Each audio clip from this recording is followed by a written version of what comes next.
Welcome to the scenics of Forest Town. That will be the name of the layout, based upon the Great Northern that used to run through Nottingham.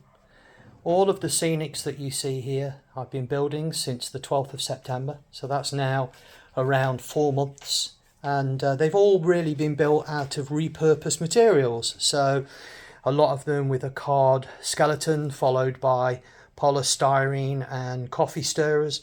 So putting a cost on all of this would probably be in the region of around 30 to maybe £50, and that would basically be on the paint and the glue that was used to put things together.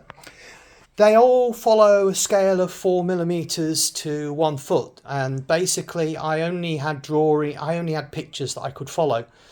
So even things like the tunnel portals, and then of course we've got the major viaduct and then its little brother at the back there, which will become another bridge for my trains.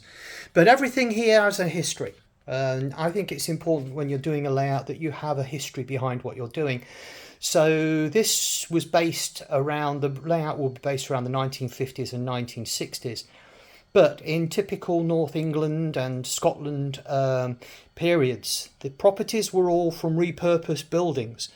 Nothing was wasted, and they tended to use all the same materials. So, for example, the stonework would all be from the same stone, and that included everything from the farmhouses through to the larger buildings. And also what would happen is the wood also would come from the forest that had been cut down previously. So some of these buildings will be based back as far as the 1600s and then through to the modern day with some changes.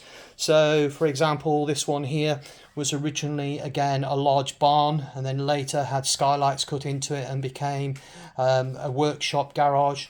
At the back here, this is going to be known as Carol's Finishing Company. My mum worked in a business that used to finish lace, etc. Then we have a pub here. This was a favourite one of my granddad's in Bulwell. And then we have the Guildhall in the centre. This was the central piece originally of most towns in the UK for the local government. Then what we then have here is Cheatham's Garage. This is another repurposed barn. Originally the barn was just the central section, and then the roof had skylights put into it in around the 1950s after it was nearly demolished. And then a side building was put on to make an office.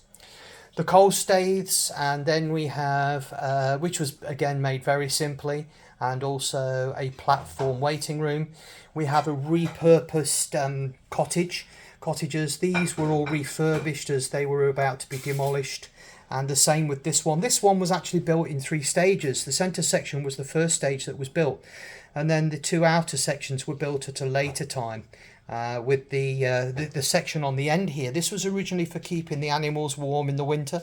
Then we have the barns, the hay barn and the animal barn, and then at the back here we have the stately home, and of course the village church, and then the platform itself.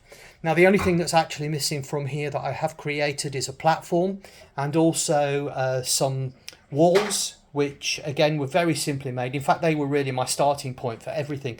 So I'm quite pleased to have managed to get this far. In fact, this is one of the walls that I started off making. Very simple to start off with, just using polystyrene, and I tried some foam, but I found the polystyrene was easier to use.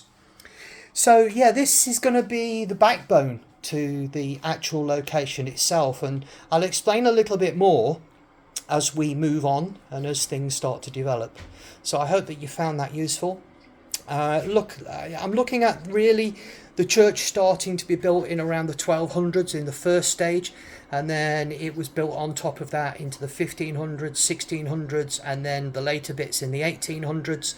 And then everything else has a period from around 1600s onwards, with the railways coming around the 1800s, and then obviously the final changes in the later years. The railway itself will cover the period from the 1950s to the 1960s. So yes, it's a lot of thought process, and I'm just now waiting for my trains and track to arrive.